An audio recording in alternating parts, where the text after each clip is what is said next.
we are starting Sefer Shmos. This is also the beginning of the weeks of Shovavim, for those that have such minhagim. We spoke about this a little bit in Shul. The minhagim of Shovavim, or during a leap year, Shovavim Tat.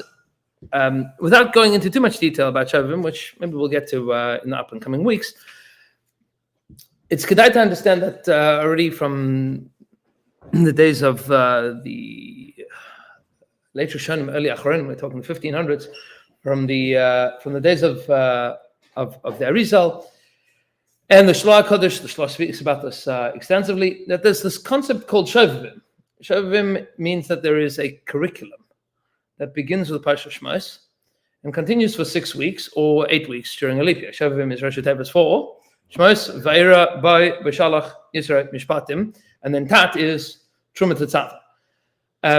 And different communities had different minhagim of what to do during the weeks of Shovavim Tat.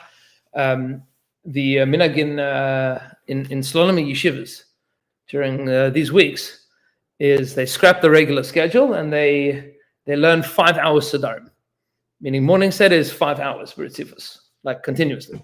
Then they break for lunch, whatever it is, and then afternoon set is 5 hours, break for dinner, night set is 5 hours, 15 hours a day learning with two breaks, but 5 hours in a row, meaning there's an avodah to do this time of year. And that avodah is deeply connected to the Seder HaParashas, to the way that these parashas roll out. And it's worth understanding that this Seder, the Hishtalshelus, the rollout of these 6 parashas, maybe 8 parashas into Truma and Tetzaveh, form a unit. They form a unit of things that went right and things that went wrong. And the avodah this time of year, as it is every year and many, many times a year, is to re-emphasize the things that we did right and to somehow or another to try to be metakin the things that we did wrong. And there's probably 3 or 4 dozen pieces to this, just in the Pshat and the Psukim. We should point out that the Kotzker used to tell the Hasidim that when you learn these parashas, and you learn the Mefarsh and the Rishonim and the Achronim on these parashas, says you have to be medaik in them like you medaik in a Rambam. Meaning, these parashas are not like stories. And when we spent a lot of time learning the Mamar Gula of the Ramchal, where the Ramchal explains that everything that had happened in Mitzrayim, Ke'enza, something akin to that is going to happen. B'bias Goel Tzedek, when Mashiach comes, that there are steps and stages to the Geula process, like we experienced in Mitzrayim, and we will experience again. And as we discussed at length, we are already currently experiencing to a very significant extent. We're somewhere in between. And so it's worth beginning our study of Sefer Shmos. There's a tremendous amount to understand here with a famous Hagdama of the Ramban.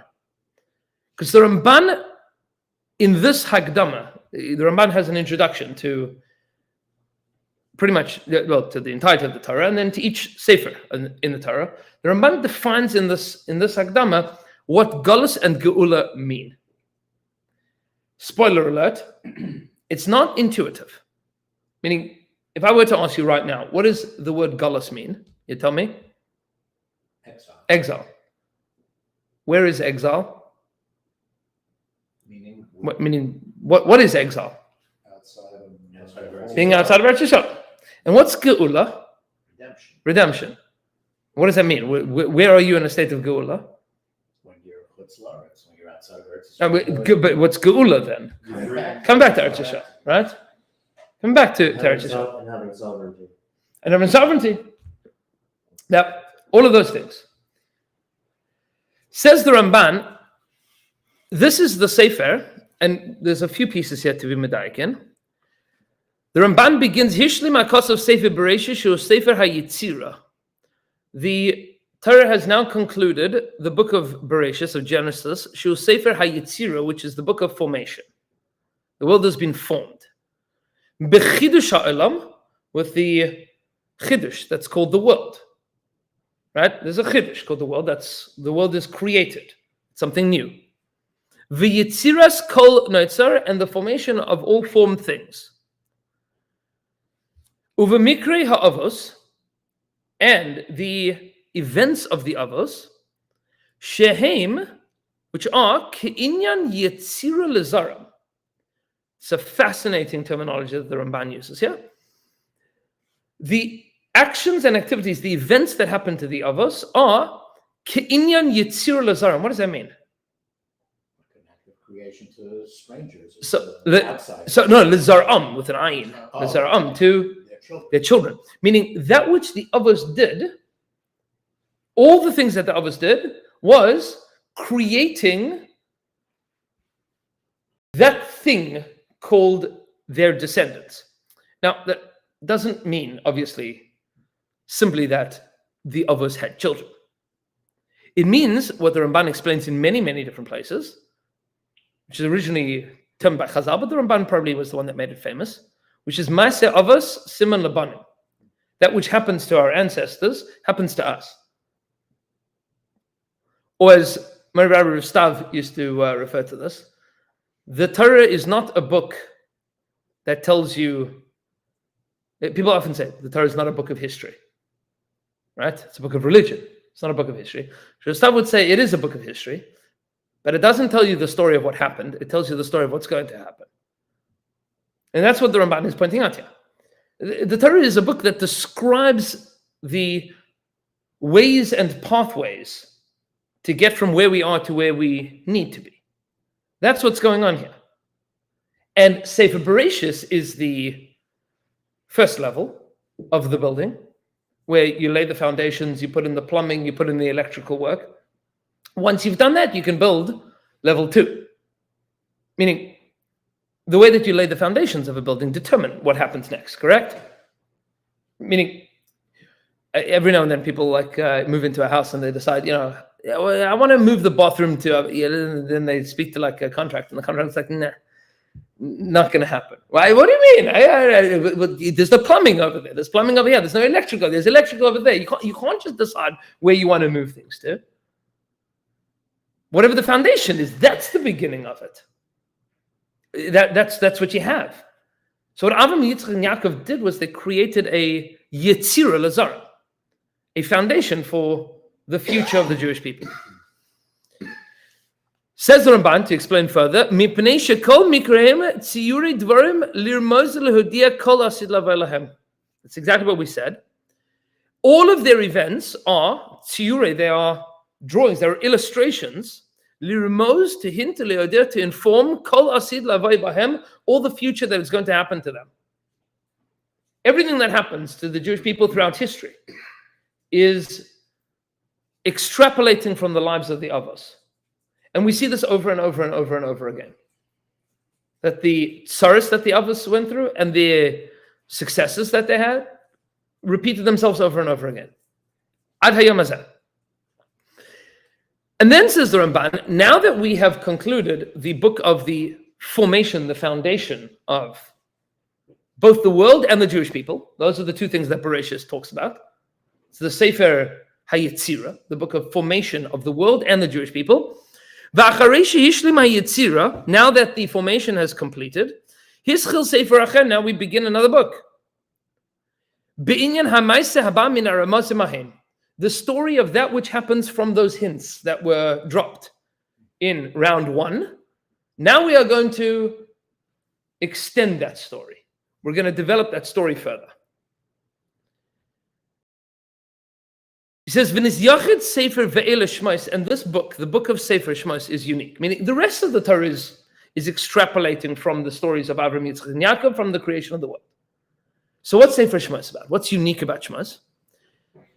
Because Sefer Shmos tells the story Be'inyan Hagolos Harishon, tells you the story of the first exile, the first national exile that the Jewish people experienced. Hanigzar Beferush, which was explicitly decreed. There was a decree that we were going into exile. Who decreed it? Hashem. Who did he decree it to? To Avram. What did he say? Your children will be strangers in a strange land. Right? Avram Hashem for 400 years. There's a question when that 400 years begins, when that 400 years ends. It says, V'lachein, and therefore, Chazar v'hischil b'shmos Yerdei Mitzrayim misparam. That's why the book begins with the story of the people that went down. Ve'ele shmos b'nei Yisrael habayim Mitzrayim.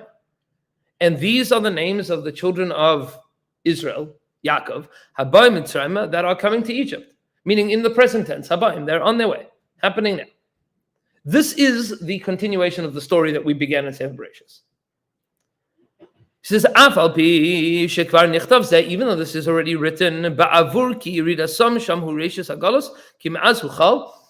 even though we know this already, this is old information, the Torah is telling this to you because we are now transitioning from the introduction of the story to the extensive story.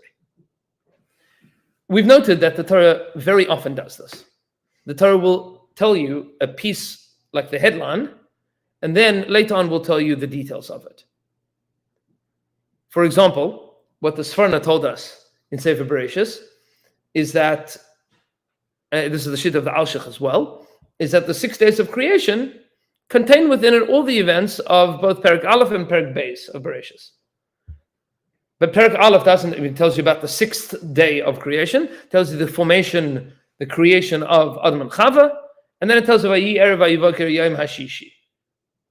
Right? What about the story with the snake? What about the story with Eitz Hadas Tavara?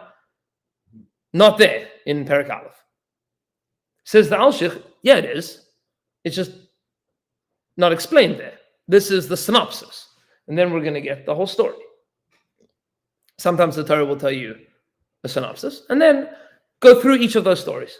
That's normative style of the Torah. Many of the Rishonim, already the Kadmon from the days of the Ganim, make that point.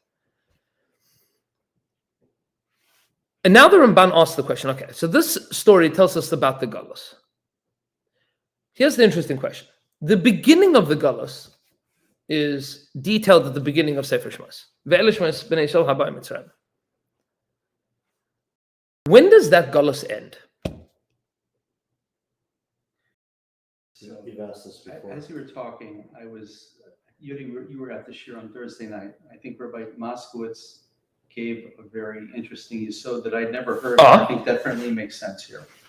And that is, you would think that at the beginning of Bereshis, there would be sort of like a culmination and ending.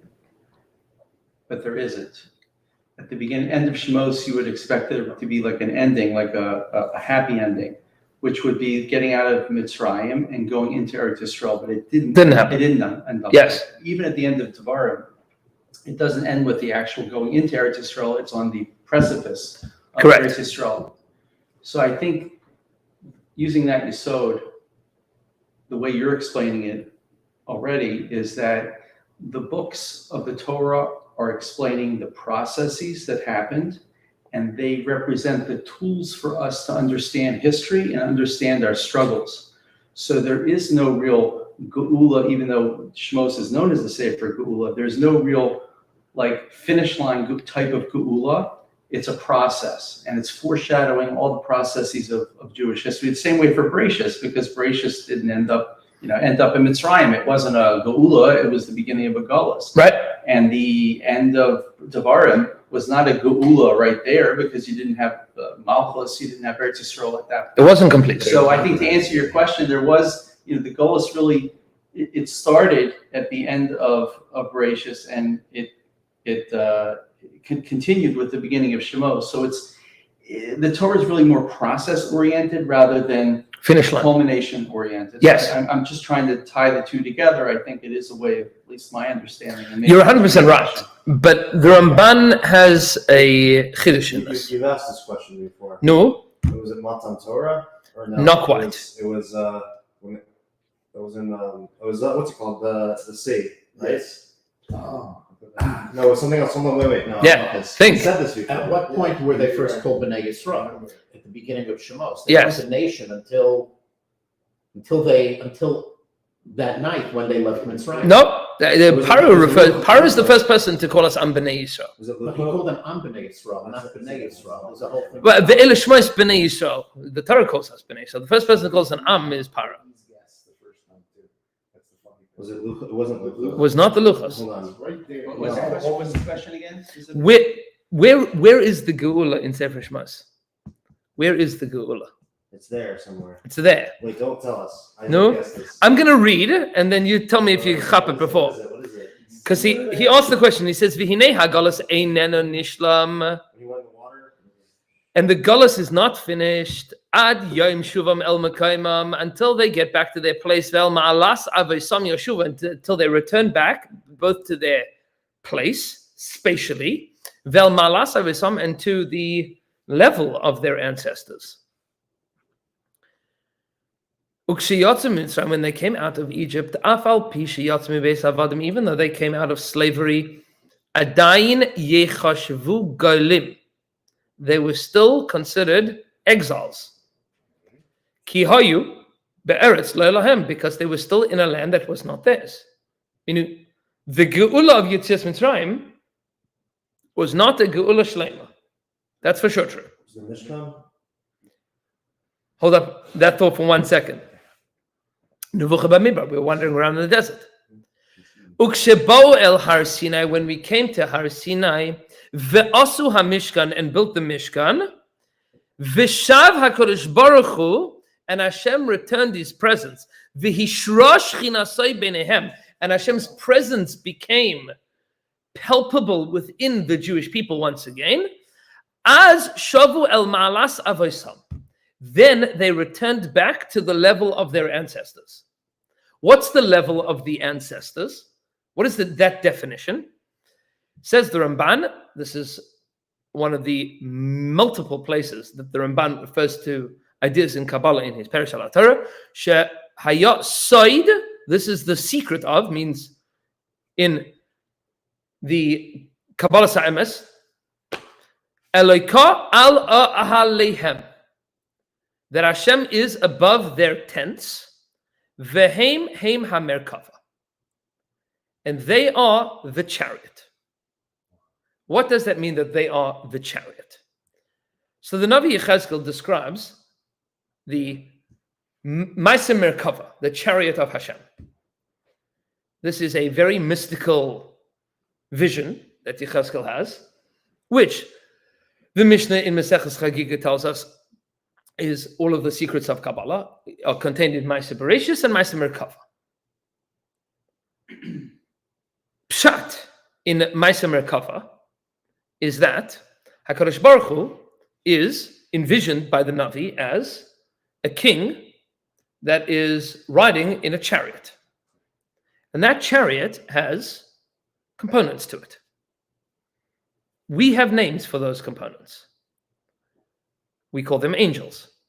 But in the mashal of the Navi,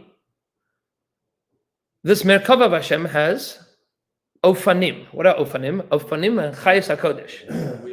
Wheels. Those are ofanim. What are chayos? Animals. Animals. Meaning in the chariot of Hashem, there are wheels. And there are animals that are drawing the chariot. Those are the ofanim and the chayos. And what are the seraphim? The sparks that are flying off the meaning either from the whip or from the friction of the wheels on the road. There's sparks, right? Chariot of Hashem. That's Ofanim and Seraphim and Chayos. And what the Ramban describes, according from the Medrash Rabbah, is that the Avos were the Merkava of Hashem. Means, when you see a chariot, you don't necessarily see who is inside the chariot. But when you see the chariot of the king, you know. What do you know? It's special. It's like royal. That there's a king. It's a king, right? There's a king, right? There he is. I can't see him. I can't talk to him. I can't understand him. But when I see the chariot of the king, I know that there's a king. That is present. So when Chazal say that the Avos were the Merkava, what that means is when you saw Avram, Yitzchak, and Yaakov, you said, wow, there's a God in the world. That's Pshat. And the Avos were the Merkava. And it was only once the Jewish people had received the Torah at Har Sinai and then built the Mishkan, and the pasuk is V'shachanti b'sacham, that Hashem rests amongst the Jewish people, So Chazra el Malas Avaisam, then they returned back to that level of their ancestors, which means Hein Heim Hamer Kava, meaning that when the nations of the world saw the Jewish people, they said, whoa, there's a God. That's Pshat. That's the job of the Jewish people in the world. The Adonai, and that also would have kind of opened everyone's eyes to saying there is a God. Yes, but that wasn't the Jewish people. I mean, that was Chesed Hashem. Okay. The Rebbeinu Shalom was protecting his people. But when you looked at the Jewish people with the Shekhinah in their midst, which nobody could see, right? No one could see it, but it was palpable, it was tangible. If you walked up to it, you felt that something was there. We learned last year Tisha B'Av Tam, one of the Talmidei HaRashba describes the intensely palpable experience of being in the Beis HaMikdash. Meaning the palpable descriptions of the Shekhinah, it felt like you were in the presence of something. Yeah, we spoke a few weeks back about how just seeing, Right. as you're approaching the base. You felt it. And you see that it assaulted all of your senses. Ki'ilu. Meaning the Pasuk says that there is, Avraham Avinu says that when Yerushalayim is called Yerushalayim, Asher Yamer Hayom Behar Hashem Yira'eh. On the mountain upon which Hashem will be seen. Right? You don't see Hashem on the mountain, but Chazal understand a drasha of Yir and Yera'eh, and if you take a look at the Ksava Kabbalah based on the sheet of the Gra, that's the mitzvah of the Karban Riyah, the Olis Riyah, that you would bring a Karban upon the feeling of being seen in the Beis HaMikdash. You came to the V'lo Yera'u es panai reikam. You will not be seen before me empty-handed. Meaning there's an experience of showing up and you felt seen. Like HaKadosh Baruch was looking at you. And when you have that experience of like walking down the road and like somebody's looking at you, right? It's an amazing thing. Like if you try this the next time that you pull up at a red light, turn to the car next to you and just look. Immediately they're going to look at you. It's a unique capacity that people have. Like when you know that you're being looked at, you feel that you're being seen. Right? You feel it. And not only that, but you felt that your carbon was being smelled. Reach nichayach ishel Hashem. Right? Meaning it provided pleasant aroma and it was ishel Hashem. And you felt that HaKadosh Baruch Hu was ki'ilu experiencing this. I mean, the presence of the Shekhinah was palpable. You felt it as if it was a person. Obviously, HaKadosh Baruch Hu is not a person, HaKadosh Baruch Hu is not physical. But the experience of being in the Mikdash, in the presence of the Shekhinah, felt like you were in the presence of something, of someone. It felt that way. But it was invisible. You couldn't see it. So when the Ramban is describing that the Jewish people returned back to the state of the Shekhinah was amongst us in a tangible and palpable way. He has three interesting words here. He says, Va'az nechshavu geulim. Then they were considered redeemed. They weren't redeemed, but they were considered redeemed. They asked the Chazon Ish when the state of Israel was declared. They asked him, is this the Geula? And he said, it's not the Galus, it's not the Geula. And they thought that he was playing politics. And then he said, no, that's the Ramban. We're in a process here. Meaning we're not in Galus anymore because Chazru el Mekayim, we have returned to our land. But we haven't yet returned el Ma'alas Avaisam. We haven't returned back to the level of our ancestors. So we're neither here nor there. It's not political, it's the reality. There's a shtickle geula, but it's not geula shlema. I mean, geula is a process. They asked the Chavetz Chaim when the Balfour Declaration, they asked him, is the Balfour Declaration the Aschalta de Geula? So the Chavetz Chaim said, the Balfour Declaration is not the Aschalta de Geula. The Aschalta de Geula was Yetzias Mitzrayim. because we haven't finished that. Meaning that process is still continuing. At some point in time, we'll get to a geula she'ein galus acharav. There'll be a geula that there's no galus from. We haven't gotten there yet.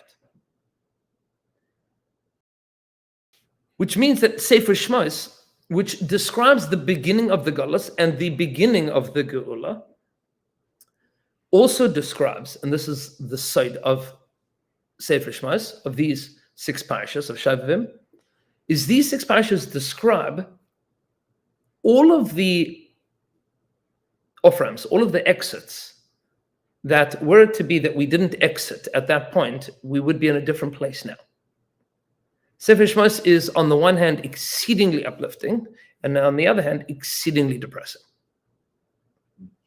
Both of these things are true, even in Perek Aleph, and I'll show this to you in a moment. Yeah. Now, I was just thinking, we always talk about 4 different types of galus, and Mitzrayim is not considered one of them. Correct. Because Mitzrayim is the shorish of all the galus. Meaning all the galus are within Mitzrayim. From there, that's the epitome of galus. From there, the Jewish people arise. And every now and then we dip back into different kinds of galus.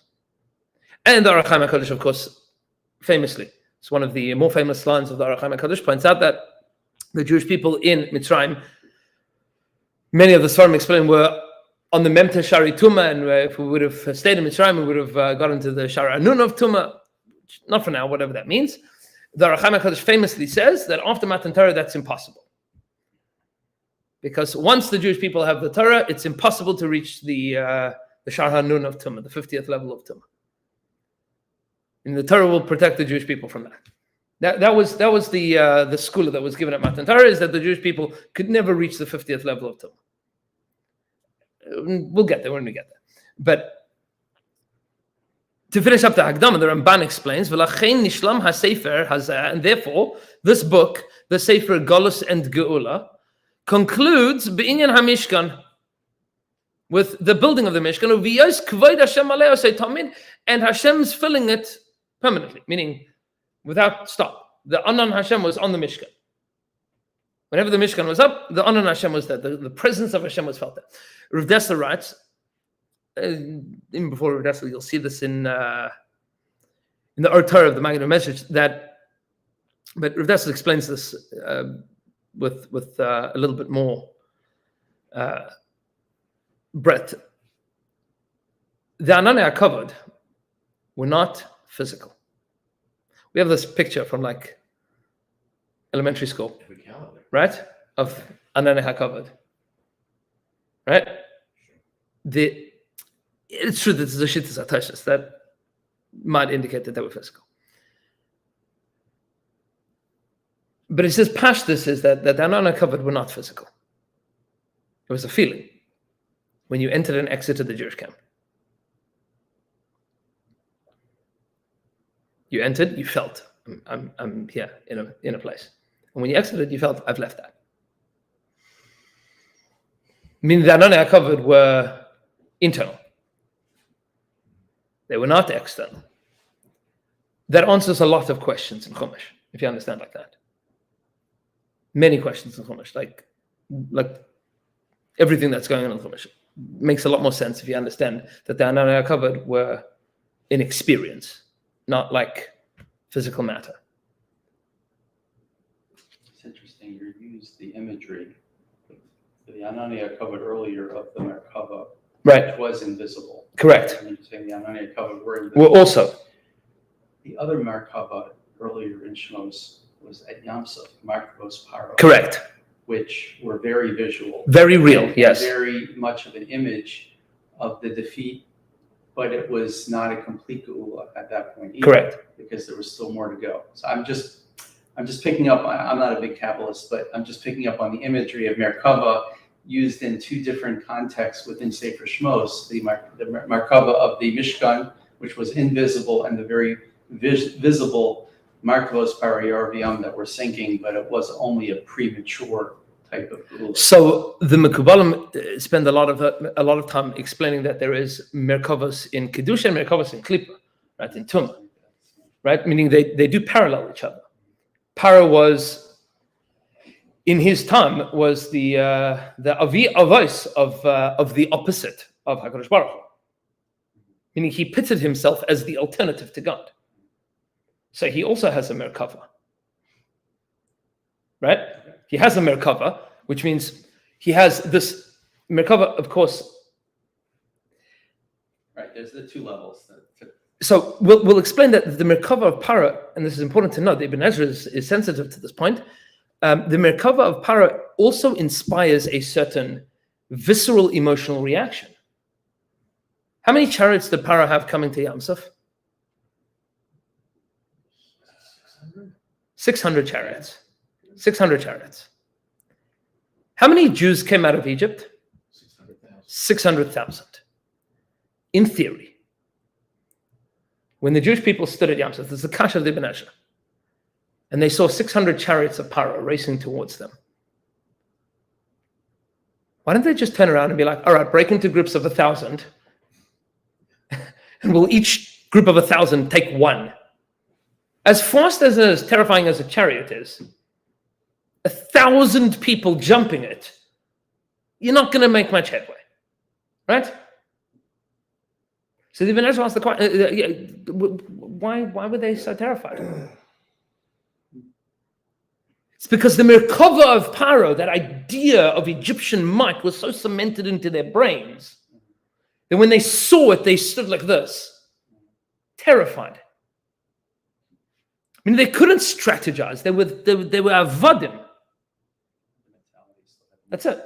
They're stuck there. And that's a visceral emotional reaction. They saw the Merkava of Paro. They didn't even see him. They saw his chariot. The dread. Paro's coming. Paro was like this figure that was like insurmountable. Also, you have to remember that, what was Paro's name? What was his name? Paro. And the Paro before him, what was the Paro before him's name? Paro. Also Paro. Right? Paro is not a person. Paro is an institution. Right? Meaning, Part of that institution is Asher Lo Yadas Yosef. And Yes. Part of it may have been the one that did know Yosef. meaning there was a break from it for a moment. Right? Yeah, and we'll get there. But you have to understand that Paro is not, you see, the Navi speaks to Paro 700 years later. Yeah, to Paro Necho, saying to him, right, saying to Paro Necho, he says, you don't remember what happened to you guys when what do you mean? It's 700 years later, it's a very different Paro. No, but Paro is the same Paro, right? Meaning, Institution. to a certain extent, it's a little bit different when you talk about like the president of the United States of America, but because the president of the United States of America is an institution, but also is largely personality driven today. Meaning it depends on the personality. Certainly with regards to the exiting and incoming president, very different personalities. And that's important to point out. But to the rest of the world, the president of the United States of America is, to a certain extent, transcends whoever's in the office. Meaning internally in America, it makes a big deal. Big deal. But to the rest of the world, they don't really care about American politics. Yeah, they do. They care about The best show in the world. they care about the president. Meaning, regardless of who the president is, they just want to know what the president is saying and doing. Because the president of the United States of America has an effect on the rest of the world. So powerful. person. That's it. That's Paro. Paro is the president of the world. There's other leaders, but Paro. When Jews heard about the Merkava of Paro, that was terrifying. That was awe-inspiring. That was devastating. Which is why, of course, when Vayarishal is Mitzrayim Mesel Sfasayam, so Chazal say that HaKadosh Baruch Hu had to tell the Yam Suf to spit out the chariots and the riders, and all, meaning why? Because the Jews got to the other side, and they couldn't believe that the Egyptians were dead. Like, Lahavdil, maybe not Lahavdil so much, but it was the idea. It was the idea of like the Ubermensch in Nazi Germany. Meaning, like the riders in the chariots of Paro. These people were Ubermenschen, superhuman. Like the thought of it was like visceral emotional reaction. I mean, the Merkava of Paro is also physical, but most of it is psychological, emotional. It's an experience, the Merkava of Paro. And the Merkava of HaKadosh Baruch Hu is also. So the Merkava of HaKadosh Baruch Hu in this world is Avram, Yitzchak, and Yaakov. And by the time the Jewish people build the Mishkan, it is Klal Yisrael. Weren't there 4 sides to the Chariot and 2 wheels. chariot and the Mishkan? Yes, So they only said 3 of it. there's a lot to say about that. And in some Svarim, you see that it's Yosef, and some that you see it's Yaakov, and some you see it's David. There's also the imagery in Kisei HaKod having the different legs. Yes. And different animals, right? Also in Yechezkel, it goes with the different animals. Yes, And do all the Avot like line up with Yes. that? Cool. We'll talk yes. about I mean, all of these things are deeply connected. But Hein Hein HaMerakava means these are the chariot. These are the wheels of the chariot. And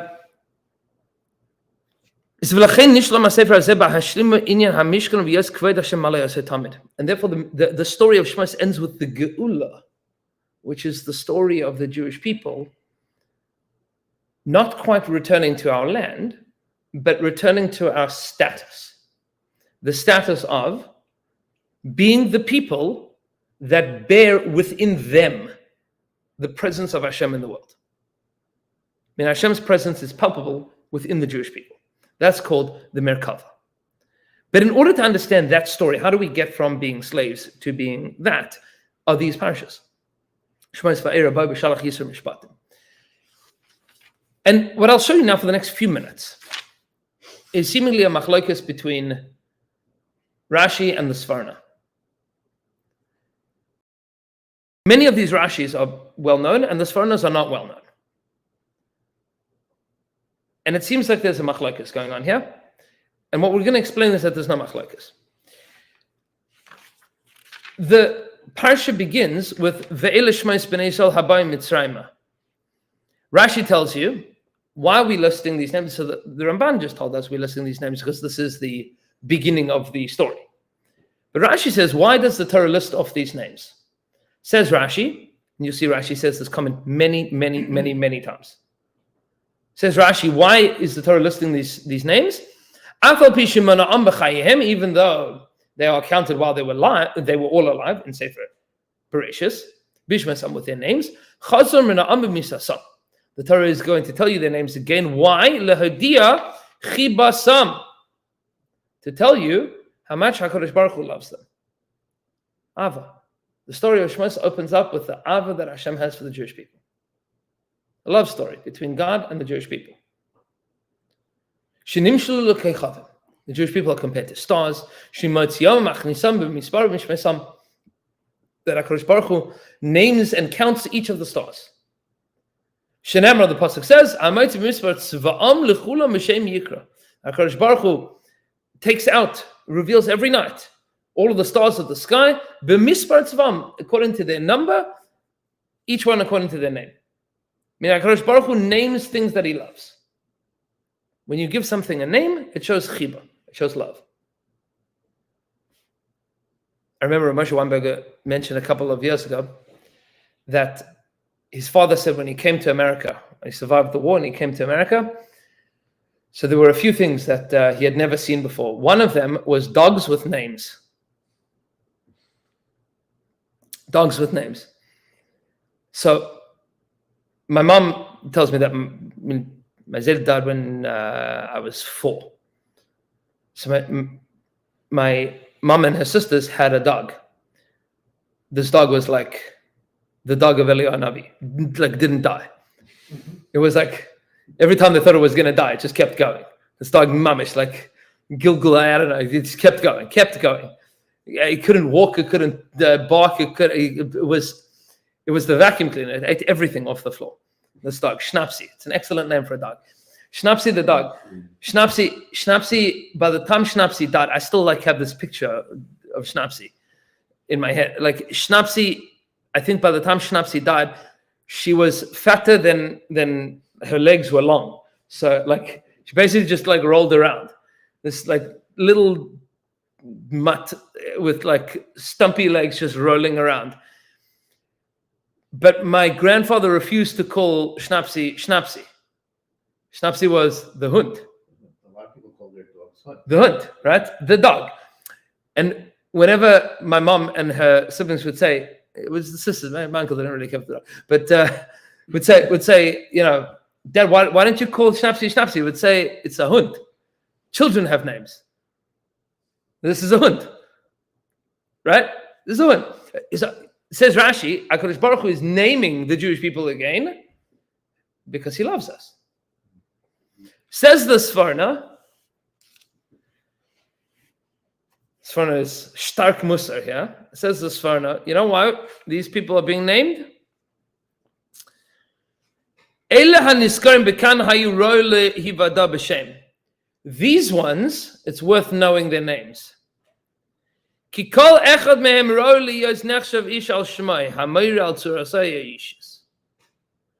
each one of these, Reuven, Shimon, Levi, all of them, it's worth knowing them. It's not what you know, it's who you know, right? It's worth knowing these guys. Each one had a name, and each one's name indicated who they were. And these ones, all of their lives were luminaries. And the Jewish people did not end up spiraling downwards until all of the Shvatim died. Which was the last of the Shvatim to die? Levi. Levi was the last. But after they died, even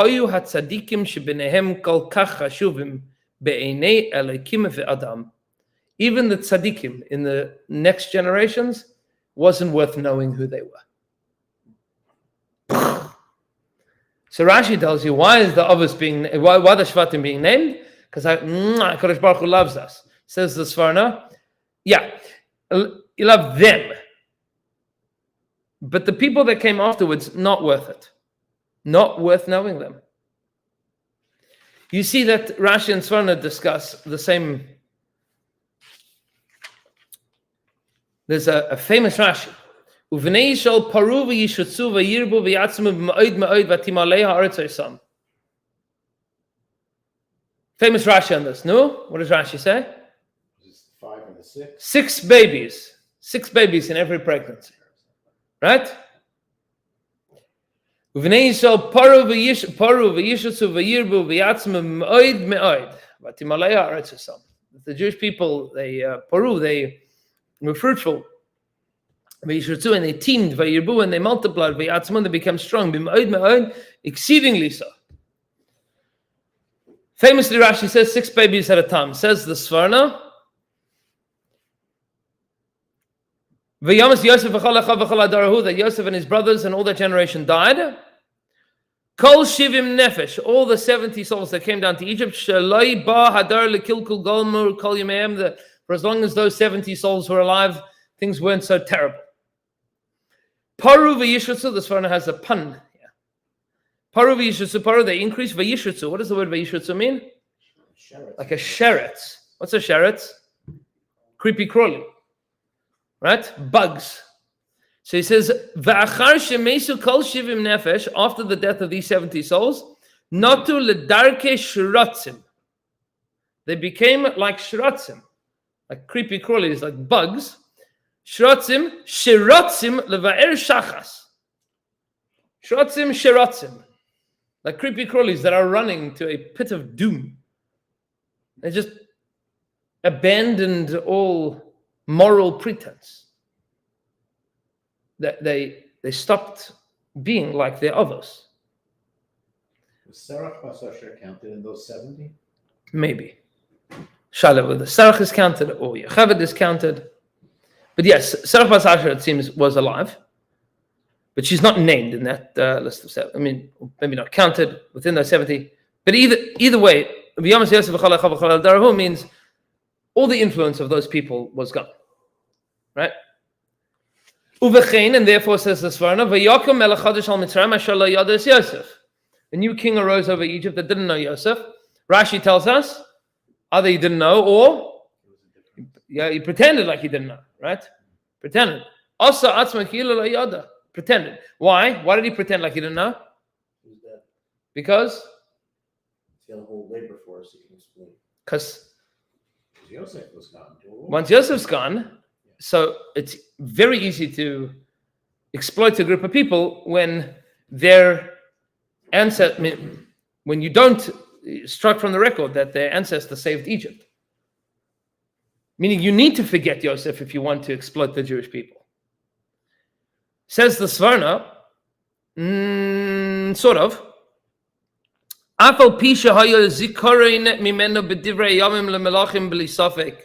Even though obviously it was still in the Wikipedia of Egypt, the story of Joseph. They all knew him. They all knew of him. Especially the Chidush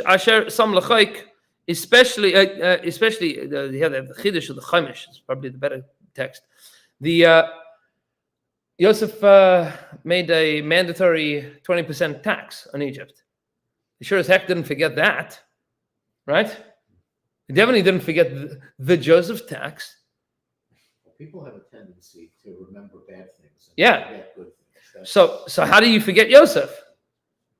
Obviously, they didn't forget him. So what does it mean that they pretended? He says, "Lo yolsa alev hamelach hachodesh efshar seyosei mizeh ha'am." It was so impossible to imagine that the great savior of Egypt could be related to these people. Shahaya im zeh roi laseis panim la'amim ba'avoroi, that you would give like some credence, some help to these people because of their ancestor Joseph. Meaning the Jewish people became so decrepit that it wasn't like every now and then you meet somebody and they like tell you their yichus, right? And you look at them, there's different communities have different ways of saying this, but they used to say that yichus is like a potato, yichus is like a carrot. Yeah? It's a very sinister, cynical joke. No? The best part is in the The ground. best parts are in the ground. That's what this one is saying here.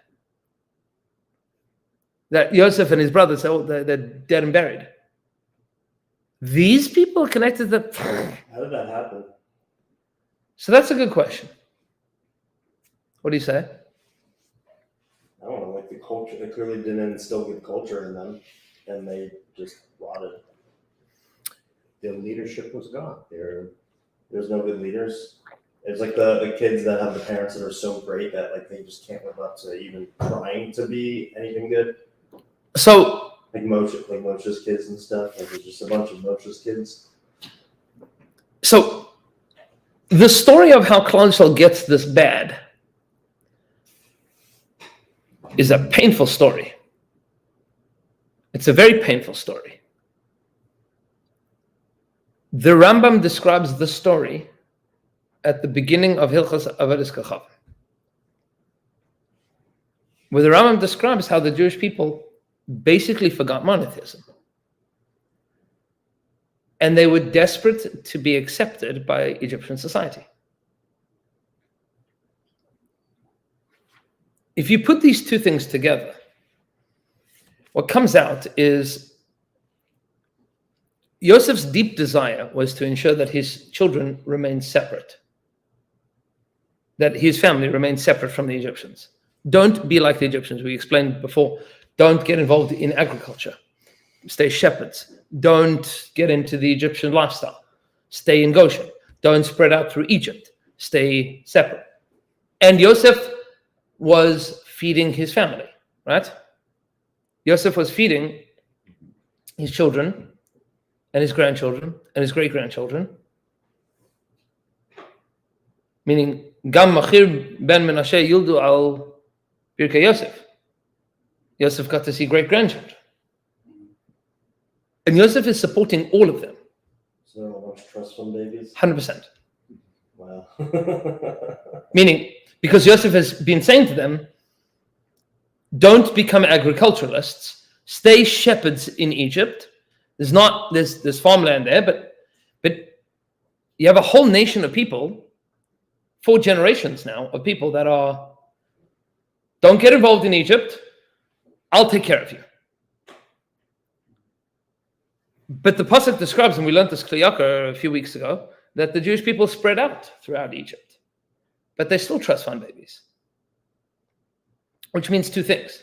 1, they are financially secure because Uncle Joe is looking after us. Right? Zedi Joe is looking after us.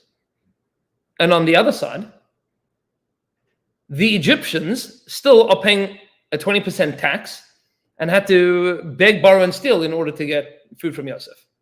So Yosef unwittingly sets up a class hierarchy. The Jewish people are separate. He wants them to be separate so that they don't get involved in Egypt. But the Egyptians still have to pay their due course. And you have Bnei Yisrael that are becoming wealthy in Egypt because Uncle Joe is looking after them, separate from the rest of Egypt. Don't mix with the Egyptians. But what are they doing? So those that are learning, great. Shevet Levi is learning. Yehuda set up a yeshiva. But everybody else is kind of just hanging out there. And the Egyptians are working. They're agriculturalists. So Jews do what Jews do best. This guy opens up a makolet, and this one opens up an electronics store. And this one is running a taxi company. And this one is import, export, right? Like Jews are doing whatever Jews are doing, right? So they're getting involved in business. Meaning they're making money, but they also are trust funds. So like, there's not a lot of risk for them. And the Egyptians slowly begin to, the Jews insist on having separation. Of course there's resentment. Because the Jews are not staying as separate as they need to stay, but they're staying separate enough that they don't lose out on their benefits. Meaning stay Jewish, and that way you still get benefits. But don't get too involved in Egypt because then you'll assimilate. So don't assimilate. But by the time the Jewish people would have even thought to assimilate, the Egyptians hate them. And so when Paro starts saying, hold up a second, Bnei Yisrael, Rav Atzum Mimenu, these people are getting more than us. They're becoming more numerous than us, and they're not us. So that is partially because of Egyptian anti-Semitism, and partially because of Jewish separatism. And Jewish separatism works if the Jewish people wanted to stay in the ghetto of Goshen and not expand beyond that, and to stay shepherds, meditating and philosophizing and learning and teaching and waiting for the opportunity to go back to Eretz Yisrael. But they weren't. They were getting involved in Egypt. You have to open up the electronics store. Going out of business. Right? Did they have Torah and mitzvot at that point? Yes. What were they? Like, what That's an interesting question that many of the Rishonim and Achronim deal with. It clearly was a yeshiva Shem Va'ever. There was a lot to learn there. If Yaakov could spend 14 years there, there was what to learn. Let's see if you would see that. So we learned once, the Sod Yesharim writes that the Gemara tells us, the Gemara in Avodah Zarah says that the Meseches Avodah Zarah of Avram Avinu was 400 prakim. So the Sod Yesharim writes that we have 5 prakim left of that Sefer, of that Meseches Avodah Zarah of Avram Avinu, that's called Sefer Yetzirah. Sefer Yetzirah is 5 prakim of Mishnah of a book of 400 prakim. Meaning the Sefer Yetzirah of Avram Avinu was much bigger. There was Torah to learn. There was certainly philosophy to understand and Chachmas HaTeva to understand. And Dinim to understand. Some of them, Yaakov Kamenetsky writes in Amos to Yaakov that maybe what they were learning in Yeshiva Shem Va'ever was the mitzvah of Dinim, which means all of Chashem Mishpat. And they had a lot to learn. There's what to learn. There's what to learn and how to live your life in an honest way in business. What's Ratzon Hashem in business? There's a lot to learn. But they didn't stay where they were supposed to stay. So they slowly became the unwitting agriculturalists or supportive of that, but still being trust fund babies. So the animosity that brews between the Egyptians, or between Paro and the Jewish people, begins to grow. And you see that there's two sides to the story. Rashi's describing the way that HaKadosh Baruch Hu is looking at the situation of, I love these people, these are my people. Look at these Oisvaf anti-Semitim that are trying to be terrible to the Jewish people. And the Sforno is describing the other side of the story, which is, and what's our responsibility here? Because there's two stories going on. And next week we'll see how the Navi describes these two stories vividly. HaKadosh Baruch Hu acting in the role of loving, supportive, encouraging, and the Jewish people acting in the role of like of good for nothing lowlifes. I mean, the story of the Jewish people going off the derech is the story of the first parak of Shmos. We abandoned the traditions of Avraham, Yitzchak, and Yaakov. We took advantage of the economic prowess that was fronted by Yosef. And these failures together lead to a heightened sense of alienation, both from who we are and who we were aspiring to be Egyptian. And so the Jewish people feel a sense of loss of lack of their own personal identity and a non-acceptance into the identity of their host country. And this is, if it's not the story of every single galus of the Jewish people, then this is the whole thing. This is every single time we have been in galus. Is we have attempted to assimilate at our own peril. And the more that we try to assimilate, the more we are hated for doing so. And so Rashi and the Sforno are telling two sides of the same story. HaKadosh Baruch Hu loves us, and we are culpable for the things that brought this about. And this is important to understand, because while it is true, as the Ramban told us, that original galus was nigzar beferish, it didn't have to be like this.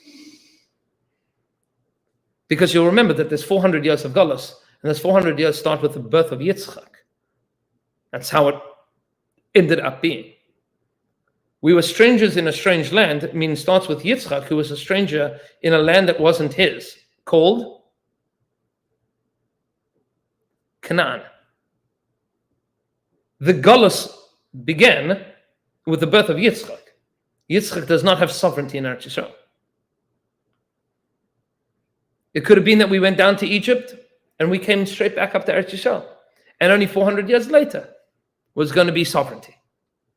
And that would all have fulfilled the requirement of galus, if you even needed it to be fulfilled, because, as we pointed out before, that a nevuah for Puranas doesn't have to happen. HaKadosh Baruch Hu says bad things will happen, they don't have to. That could be nisbata. Or could be reinterpreted. It doesn't have to go bad. A nevuah for tov is always tov. But a nevuah for something that's negative doesn't have to be. This story, Sefer Shmos, is the story of how HaKadosh Baruch Hu loves us like crazy and how we messed up. We set the stage for everything that happens afterwards. Which means, and this is the avodah of the weeks of Shovim, is to deeply introspect and reflect on what's going on and where we are and who we are, and work on making a tikkun and B'ezras Hashem to be continued. Please God, we'll work out whether next week people are around for yeshiva break and whatnot. To be continued. Good.